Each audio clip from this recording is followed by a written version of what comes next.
ಶ್ರೀ ಗಣಪತಿ ಶಾರದಾ ಗುರುಭ್ಯೋ ನಮಃ. ಉತ್ತರಂ ಯತ್ ಸಮುದ್ರಸ್ಯ ಹಿಮಾದ್ರೇಶ್ಚೈವ ದಕ್ಷಿಣಂ ವರ್ಷಂ ತದ್ಭಾರತಂ ನಾಮ ಭಾರತೀಯತ್ರ ಸಂತತಿ. ಶ್ರೋತೃಗಳಿಗೆ ಶ್ರೀ ಸ್ಕಾಂದ ಮಹಾಪುರಾಣದ 2ನೆಯ ವೈಷ್ಣವ ಖಂಡದ ಅಯೋಧ್ಯ ಮಹಾತ್ಮ್ಯದಲ್ಲಿ ತಿಲೋದಕಿ ಪ್ರಭಾವ ವರ್ಣನವೆಂಬ 5ನೆಯ ಅಧ್ಯಾಯಕ್ಕೆ ಸ್ವಾಗತ. ವ್ಯಾಸನು ಕೇಳುತ್ತಾನೆ, ಭಗವನ್, ಇದನ್ನು ಯಥಾರ್ಥವಾಗಿ ನನಗೆ ತಿಳಿಸಿರಿ. ವಿಶ್ವಾಮಿತ್ರ ಮುನಿಯು ಗುರುದಕ್ಷಿಣೆಗಾಗಿ ಶಿಷ್ಯನಾದ ಕೌತ್ಸನನ್ನು ಬಲಾತ್ಕರಿಸಿದುದೇಕೆ?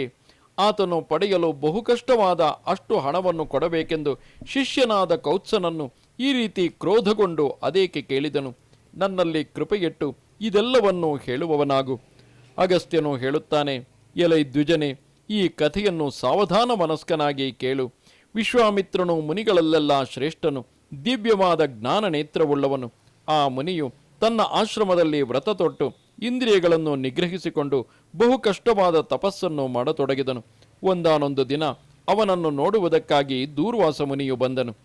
ಆ ಬ್ರಾಹ್ಮಣನು ಹಸಿವಿನಿಂದ ಪೀಡಿಸಲ್ಪಟ್ಟವನಾಗಿ, ನನಗೆ ಭೋಜನವನ್ನು ಕೊಡಿರಿ, ಕ್ಷುಧಾರ್ತನಾದ ನನಗೆ ಶುಚಿಯಾಗಿಯೂ ಬಿಸಿಯಾಗಿಯೂ ಇರುವ ಪಾಯಸವನ್ನು ಕೊಡಿರಿ ಎಂದು ಗಟ್ಟಿಯಾಗಿ ಕೂಗಿ ಹೇಳಿದನು.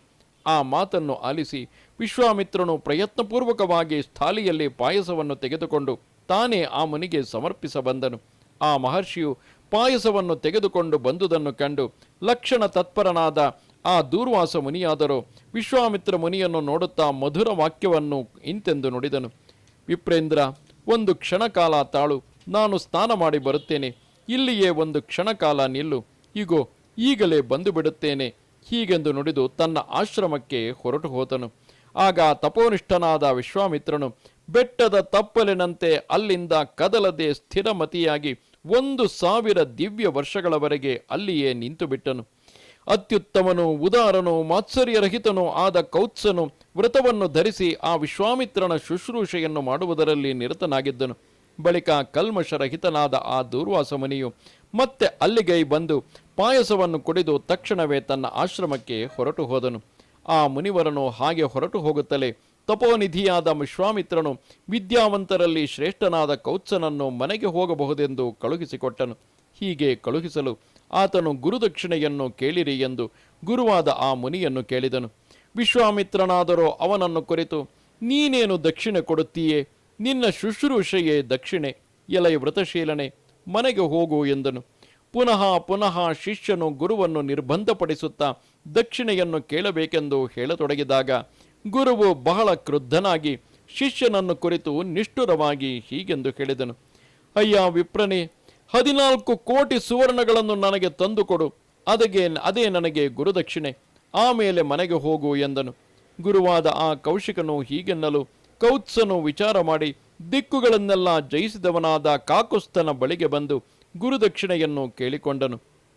ಎಲೈ ಮುನಿವರನೇ, ನೀನು ಯಾವುದನ್ನು ಪ್ರಶ್ನೆ ಮಾಡಿದೆಯೋ ಅದರ ವಿಚಾರವಾಗಿ ಹೀಗೆ ಹೇಳಿದ್ದಾಯಿತು.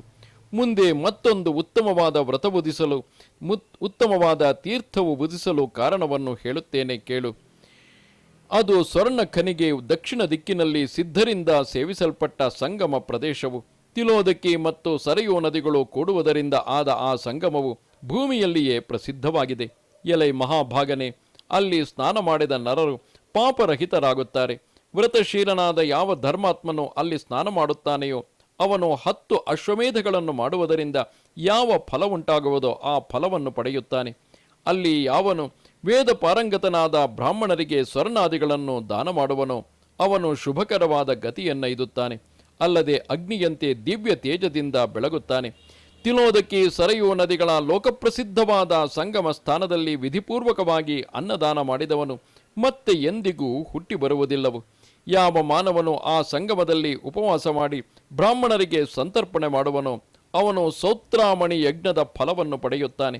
ಯಾವನು ವ್ರತನಿಷ್ಠನಾಗಿ 1 ತಿಂಗಳವರೆಗೂ ಒಪ್ಪತ್ತು ಮಾತ್ರ ಊಟ ಮಾಡುತ್ತಿರುತ್ತಾನೆಯೋ ಅವನು ಜೀವಾವಧಿ ಮಾಡಿದ ಪಾಪವೆಲ್ಲವೂ ತಕ್ಷಣವೇ ನಾಶವಾಗುತ್ತದೆ. ಭಾದ್ರಪದ ಮಾಸದ ಕೃಷ್ಣ ಪಕ್ಷದ ಅಮಾವಾಸ್ಯೆಯ ದಿನ ಅಲ್ಲಿ ವಾರ್ಷಿಕವಾದ ಯಾತ್ರೆಯು ನಡೆಯುತ್ತದೆ. ಪೂರ್ವದಲ್ಲಿ ಬೇರೊಂದು ಸಿಂಧುವೋ ಎಂಬಂತೆ ರಾಮನಿಂದ ಆ ನದಿಯು ಸಿಂಧುವಿನಲ್ಲಿ ಹುಟ್ಟಿದ ಕುದುರೆಗಳು ನೀರು ಕುಡಿಯುವುದಕ್ಕಾಗಿಯೇ ನಿರ್ಮಿತವಾಯಿತು. ಅದರಲ್ಲಿ ನೀರು ಯಾವಾಗಲೂ ತಿಲದಂತೆ ಕಪ್ಪಾಗಿರುವುದು.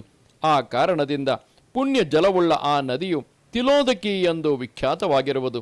ಶುಚಿವ್ರತನಾದವನು ಈ ಸಂಗಮ ಸ್ಥಳದಲ್ಲದೆ ಬೇರೆ ಕಡೆಯಲ್ಲಿಯೂ ಸಹ ತಿಲೋದಕಿಯಲ್ಲಿ ಸ್ನಾನ ಮಾಡುವುದರಿಂದ 7 ಜನ್ಮಾಂತರಗಳಲ್ಲಿ ಸಂಪಾದಿಸಿರುವ ಪಾಪಗಳಿಂದಲೂ ಬಿಡುಗಡೆ ಹೊಂದುತ್ತಾನೆ. ಆದುದರಿಂದ ಎಲೈ ಮುನಿಯೇ, ತಿಲೋದಕಿ ಸ್ನಾನವು ಸರ್ವ ಪಾಪ ಪರಿಹಾರಕವೆನಿಸಿರುವುದು. ಧರ್ಮವನ್ನು ಅಪೇಕ್ಷಿಸುವ ಪ್ರಾಣಿಗಳು ಪ್ರಯತ್ನಪಟ್ಟು ಸ್ನಾನ, ದಾನ, ವ್ರತ, ಹೋಮಗಳನ್ನು ಆ ನದಿಯ ತೀರದಲ್ಲಿಯೇ ನಡೆಸಬೇಕು. ಇವೆಲ್ಲವೂ ಅಲ್ಲಿ ಅಕ್ಷಯವಾಗುವವು. ಈ ರೀತಿಯಾಗಿ ವಿವಿಧ ವಿಧಾನಗಳಿಂದ ಕ್ರಮವಾಗಿ ತೀರ್ಥಯಾತ್ರೆಯನ್ನು ಮಾಡಿ ಗುಣವಿಕಾಸವನ್ನು ಪಡೆದು ಪುಣ್ಯವನ್ನು ಸಂಪಾದಿಸಿ ಹರಿಯನ್ನು ಪೂಜಿಸುವವನು ಪಾಪಗಳೆಲ್ಲವನ್ನೂ ಪರಿಹಾರ ಮಾಡಿಕೊಂಡು ಪರಮ ಪದಕ್ಕೆ ಹೋಗಿ ಸೇರುತ್ತಾನೆ. ಇಲ್ಲಿಗೆ 81,000 ಶ್ಲೋಕಗಳ ಸಂಹಿತೆಯೆಂದು ಪ್ರಸಿದ್ಧವಾದ ಶ್ರೀ ಸ್ಕಾಂದ ಮಹಾಪುರಾಣದ 2ನೇ ವೈಷ್ಣವ ಖಂಡದ ಅಯೋಧ್ಯ ಮಹಾತ್ಮ್ಯದಲ್ಲಿ ತಿಲೋದಕಿ ಪ್ರಭಾವ ವರ್ಣನವೆಂಬ 5ನೇ ಅಧ್ಯಾಯವು ಮುಗಿದುದು. ನಮಸ್ತೆ ಶಾರದೆ ದೇವಿ ಕಾಶ್ಮೀರ ಪುರವಾಸಿನಿ ತ್ವಾಮಹಂ ಪ್ರಾರ್ಥಯೇ ನಿತ್ಯಂ ವಿದ್ಯಾದಾನಂಚ ದೇಹಿಮೆ. ನಮಸ್ಕಾರ.